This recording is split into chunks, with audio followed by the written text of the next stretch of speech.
Bonjour à tous et bienvenue pour une nouvelle vidéo Maharprod. Alors aujourd'hui une petite review figurine, c'est pas une commande parce que du coup c'est une figurine personnelle, c'est un petit kiff perso on va dire que je me fais. Et donc c'est la conversion d'Abaddon sur la base d'Horus, la figurine donc de Forge World, qui fait partie des Primarques de l'hérésie d'Horus, de toute la gamme de ces grosses figurines autour de 60 euros on va dire. Donc c'est de la figurine qui sont très très très fines et qui sont par contre c'est du 75 mm sans problème. Alors ça correspond à du 28 mm dans ce qu'ils vendent, on va dire, dans certains détails, mais le personnage en lui-même est quelque chose de surdimensionné, donc la sculpture est plus grande, enfin la figurine au final est plus grande. Et Horus fait partie d'une des plus grandes parce que c'est quand même celui qui représente le maître de guerre. Et donc là, je voulais le convertir en Abaddon, qui est normalement son premier capitaine et qui est un membre de la Black Legion, dont il est le chef suprême, on va dire. Et moi, comme je fais plus du 40 000, et ben, je voulais un gros personnage pour diriger ma petite faction de la Black Legion. Et c'était l'occasion de travailler sur une figurine Forge World avec beaucoup de prestance. Sachant que c'est marrant de le convertir dans ce sens-là, parce que pour ceux qui connaissent pas l'historique, Horus, qui était donc le maître de guerre de toutes les flottes et les chapitres de l'empereur à l'époque pré-hérésie, était donc le chef de guerre de tous ses frères et primarques. Et Abaddon a récupéré certains éléments de son armure, notamment principalement le gantelet, qui est la serre d'Horus donc. Et Horus est normalement équipé d'une grosse masse que j'ai là coupée. Donc en fait j'ai coupé la hampe de la masse, et puis pour la remplacer par l'épée démon qu'a Abaddon qui s'appelle Draxnian. Et donc j'ai sculpté l'épée dans un bout de carte plastique avec la garde et tout. Et puis après, avec un petit peu de pâte, j'ai fait des variations dans la lame parce que c'est censé être une arme démon. Et donc il y a des visages grimaçants qui sortent de cette lame. La griffe c'est pareil, normalement elle a un réservoir tambour ici qui est censé contenir donc les balles.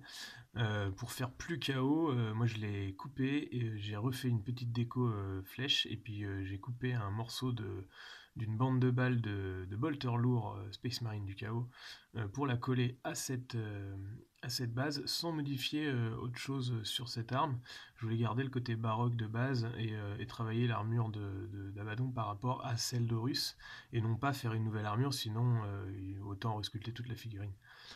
Parce que sinon, normalement, l'armure d'Abaddon, qui est quand même une figurine qui a beaucoup beaucoup vieilli et qui, donc à l'époque de cette vidéo-là, est pas ressortie. On verra si peut-être ils la ressortiront un jour. C'est une figurine qui était très très enluminurée avec beaucoup de déco chaotique, et notamment des bouches démoniaques sur les sorties de balles là. Moi, j'ai voulu rénover un peu le truc en laissant justement la sculpture de Forge World pour respecter la sculpture originale. Après, qu'est-ce que j'ai fait? Il y a beaucoup forcément d'œil d'Horus, qui représente le symbole des Sons of Horus, ou plus communément des Lunar Wolves, d'où certains restants avec le loup, qui était genre, je crois que c'est un loup avec une lune, et ensuite ça a changé avec l'œil d'Horus pour les Sons of Horus. Et comme c'est le primarque de sa légion, il en comporte beaucoup sur son armure. J'ai choisi de les laisser parce que c'est un symbole qui est quand même encore chaotique, l'œil d'Horus. Et donc j'en ai modifié que certains, notamment ici j'ai rajouté un crâne avec la petite étoile du chaos en dessous. Ici j'ai effacé le symbole d'œil d'Horus original pour représenter par une croix. Et puis pareil sur cette épaulière là. Alors ma pâte est un mélange Green Stuff Magic Tube, donc ça fait un vert très très clair. Donc je ne sais pas si ça se voit beaucoup à la caméra, mais ici donc il y a l'étoile chaotique. Après, le gros du travail c'était quand même sur la tête. J'ai tigé donc la tête de l'Horus original en modifiant juste un petit peu son sourire. La tête d'Horus est très stoïque. Là, je voulais un Abaddon un peu grimaçant, donc j'ai ouvert un tout petit peu sa bouche sur le coin. Je sais pas si on voit beaucoup.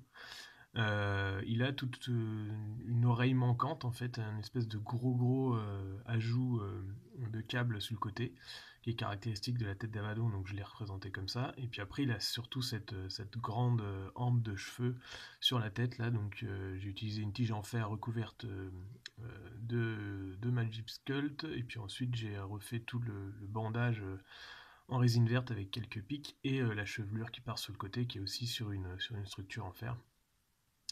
Après les grosses modifs, c'était j'ai enlevé ce qu'il avait comme pagne au début pour en resculpter un normalement. J'ai fait quelques petits ajouts de cornes, comme si l'armure avait commencé un peu à muter, mais sans trop de modifications. Et surtout, j'ai modifié la tête du loup pour en faire une bête un peu plus chaotique, on va dire. Donc il a des cornes sur le nez, j'ai rajouté une paire d'yeux, une espèce de collerette un peu à la chien de corne, même si maintenant ils ont changé, la collerette est plutôt en dessous du cou.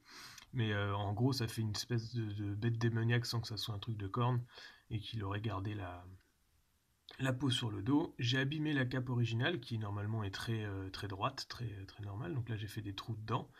C'est une cape qui a beaucoup d'épaisseur parce que bah, pour le moulage, au moins comme ça, elle est solide. Mais du coup, ça demande à travailler des trous un peu d'une façon, on va dire, pas très réaliste dans le sens où le tissu serait normalement beaucoup plus fin. Donc là, j'espère que je m'en suis un peu sorti, mais on dira je pense qu'à la peinture, ça va s'effacer. Et puis, j'ai retravaillé le liseré pour faire toujours une croix chaotique sur ce relief. Et après, bah, j'ai rajouté, pareil, les pics sur le dos qui sont très caractéristiques d'Abaddon. Normalement, il en a 4, donc enfin 4, 8, je veux dire, donc c'est ce que j'ai voulu représenter comme ça. Et sur certaines images, sur certaines illustrations, il a pas mal de chaînes qui pendent, des espèces de câbles qui sont accrochés à ces pics, donc c'est ce que j'ai voulu rendre avec du câble d'électricité très fin, une sorte de cuivre un peu foncé là. Et puis ensuite, j'ai trouvé de la chaîne d'accastillage donc dans mon magasin de modélisme habituel. J'ai pris la section la plus fine qu'ils avaient pour. Normalement, ça sert dans tout ce qui est modélisme de bateau et éventuellement modélisme ferroviaire.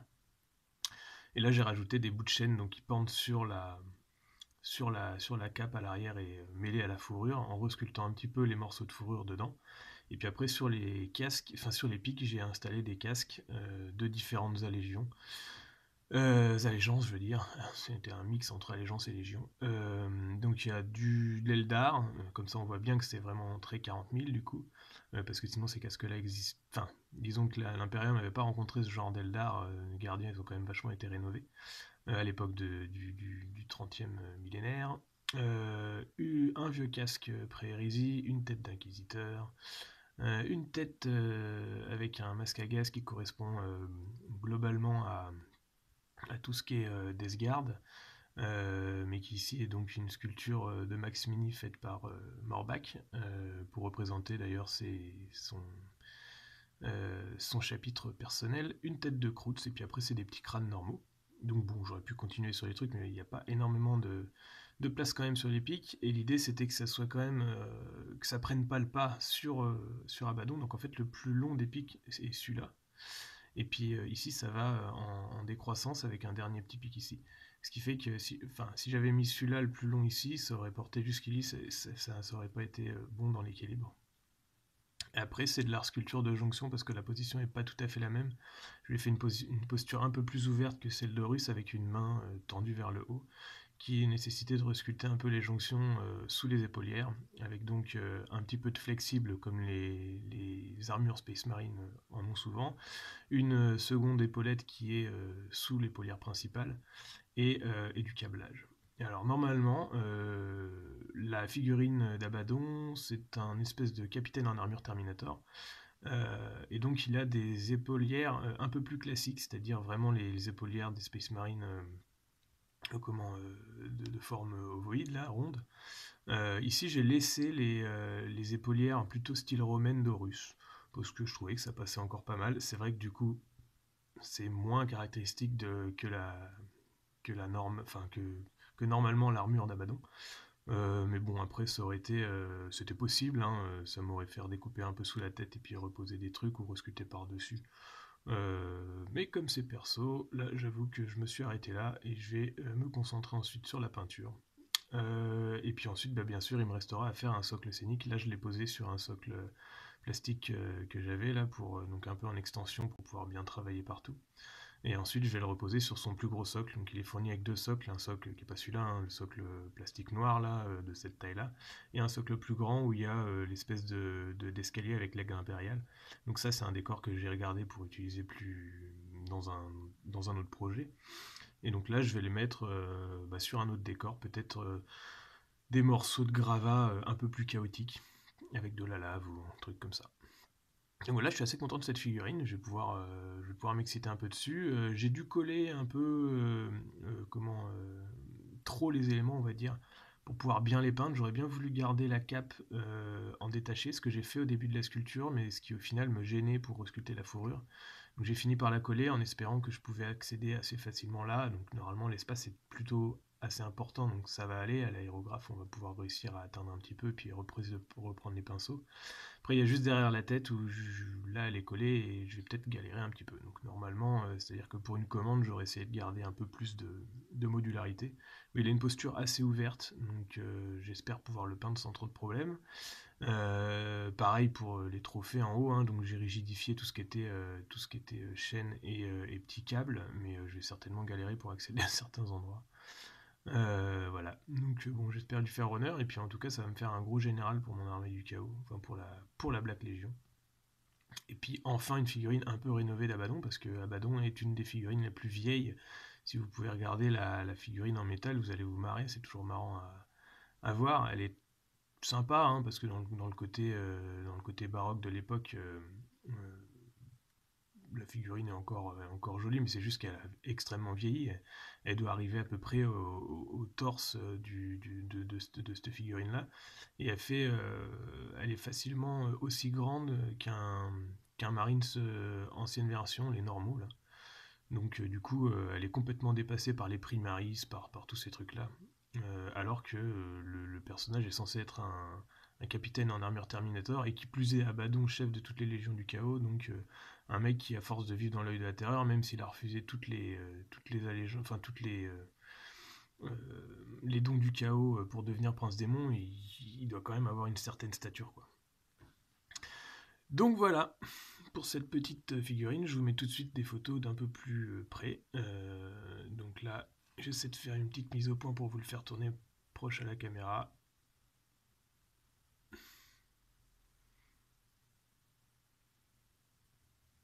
Voilà pour cette petite sculpture. Enfin, la grosse conversion, on va dire. Il n'y a presque pas de sculpture. En tout cas, à bientôt pour d'autres projets. N'hésitez pas à vous abonner à ma chaîne. Merci de visualiser mes tutos, de me poser des questions sur les commentaires, de parfois relever mes petites erreurs, parce que c'est vrai que dans le feu de l'action de la vidéo, je peux en faire un petit peu, hein. Et puis, merci de me lâcher des pouces bleus quand ça vous plaît. Et en tout cas, on arrive bientôt aux 1000 et ça me fait plaisir. Donc, à bientôt à tous.